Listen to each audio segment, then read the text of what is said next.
I'm Paulina Leiser, producer of Focus Today. Thank you for watching this video, and make sure to check our other videos at theDove.us.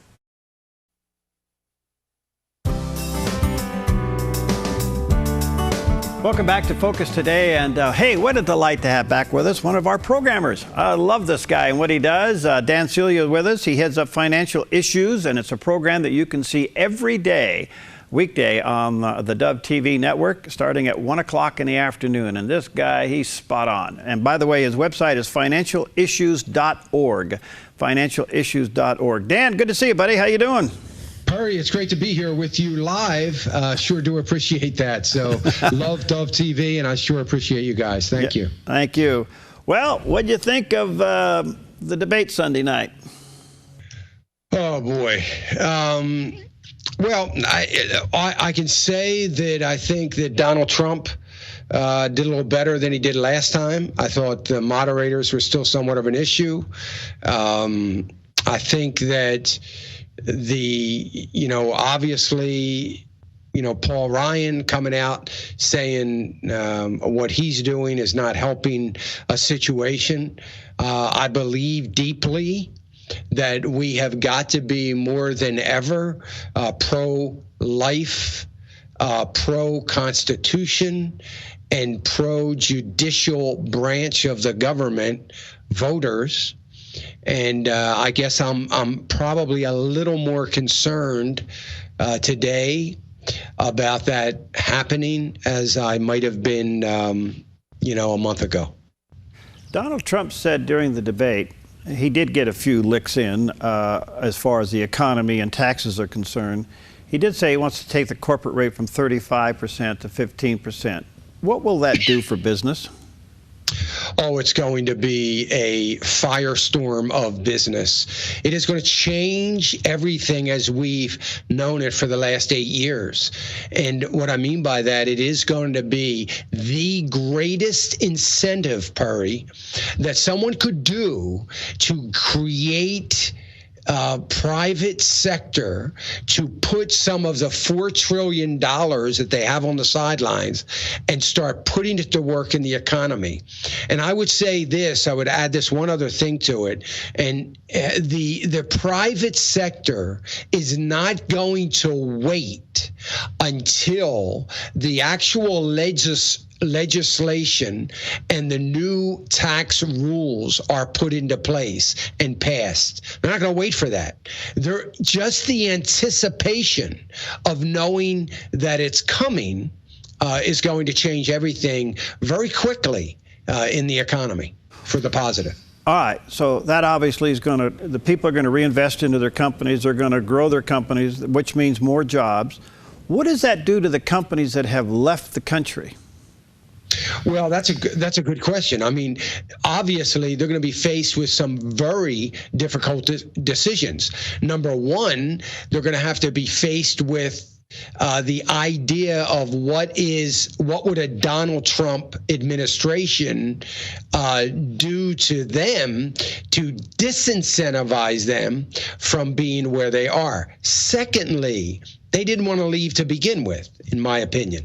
I've not spoke to one CEO of a major corporation that wanted to leave or wants to be housed somewhere other than America.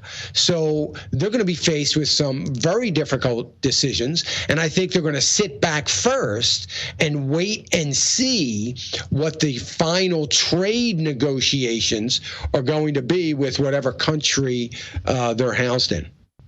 Wow. You've had a chance to kind of peruse the Trump tax plan and the Clinton tax plan. Yes. And I really admire your discovery on this because I've heard your show and you've been commenting on it here and there. For the short time we have, tell us your position and your thinking on both plans. Well, they're really they're not even comparable. See, here's Hillary Clinton's tax plan is more of the same, and it's going to further decimate the middle class of this country. And we are not, Perry, going to have any kind of real growth in the economy without the middle class beginning to feel a sense of security and feel the sense of the idea that they're going to be freeing up some discretionary income, because we need the middle class to be spending and to be buying the very things that are produced here. And we are looking at a mentality of Hillary Clinton's mentality is, I'm going to create jobs. It is not the government's job to create jobs. It's not what they're there for. It's the government's job to create an environment in which companies, the private sector, the free market economy is going to be incentivized to create jobs. And that's the big difference between the two tax plans. So one is the tax plan under Donald Trump is going to be far more beneficial for the average person, you and I. It's going to be a lot more beneficial for us. Secondly, it's going to create growth from a corporate structure, because you and I are going to feel so much more comfortable with finding a job, and getting more income and having more discretionary income. It's going to be a pay raise to so many people. And the other part that I absolutely love about Donald Trump's plan, it is going to have a real positive impact on the inner cities of this country. It is going to take, those that are desiring to become part of the middle class of this country, and it's going to help them have a real leg up in the economy and really incentivize them to have, first of all, give them opportunities to have jobs and incentivize them to get back into the workforce, which I think they will.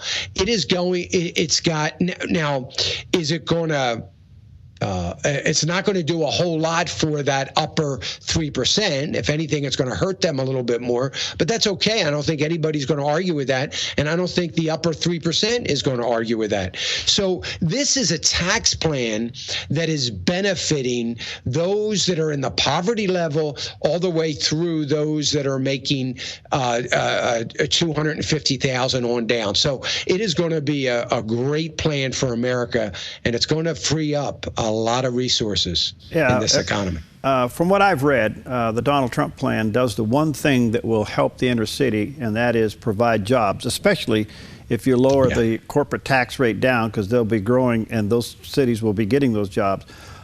Dan, I'm going to run out of time here, but let me ask you this. Of the two candidates and of the two tax plans and their views on the economy, which one has a better chance of literally and legitimately paying down the debt? Oh, well, it's only the Donald Trump plan, and I say that without any reservation. We cannot. The Hillary Clinton plan is more of spending our way into prosperity. It hasn't worked. It's never going to work. We cannot expand the size of government and pay the debt down at the same time. It's impossible. So we have got to be looking at a plan that is going to generate revenues for the government by way of good, solid growth. At the same time, the government begins to shrink in size, and that is what I want to see the debt clock running backwards. And the only way we get there is through the economic policies, not just the tax plan, but the economic policies of Donald Trump. And there's no question about that. You're very passionate about financial issues, and God has certainly gifted you in that area, but you're also passionate about other issues that are a major concern in this campaign, and that is abortion. And I commend you for that. I think that if we stop killing babies, God might bless America again. Amen, brother. And I am very passionate about it. It's got to be a key part of our economic plan. And when Hillary Clinton said at that debate, Donald Trump is going to roll back Roe versus Wade, I was cheering, because she was playing right in to the hand for Donald Trump and conservative evangelicals. And if there's no other reason why we ought to get out as conservative evangelicals and vote, that alone should be reason enough for us. Now, of all the things that came out of that debate Sunday night, Dan, her answer on the Supreme Court was so revealing versus Donald Trump's answer. At least he brought back in that the Supreme Court's duty is to uphold and defend the Constitution of the United States. She wants a very liquid court and move away from the Constitution. To me, that question and those answers was the most revealing of the campaign so far. Yeah, I agree with you, Perry. It was incredibly revealing. And we have seen for the last 8 years a merger of the executive branch and the judicial branch. And he's going to bring back a separation of powers once again with Supreme Court justices that are not going to legislate. And that is something that if we care anything about the next generation of America, that is something that's got to be pivotal to all of us. Thank you, my friend. Again, Dan Celia, financialissues.org is his website. You can catch his 2-hour show. You can also watch him on the Dove TV network every weekday at 1 o'clock. We are honored to carry his show, and he's spot on. But if you want to correspond with him, you want to catch up with all the things that he's talking about, go to financialissues.org. Thank you, bro. Hang in there. Talk to you soon. Perry, I appreciate you, brother. Thank you. All right, we'll be right back.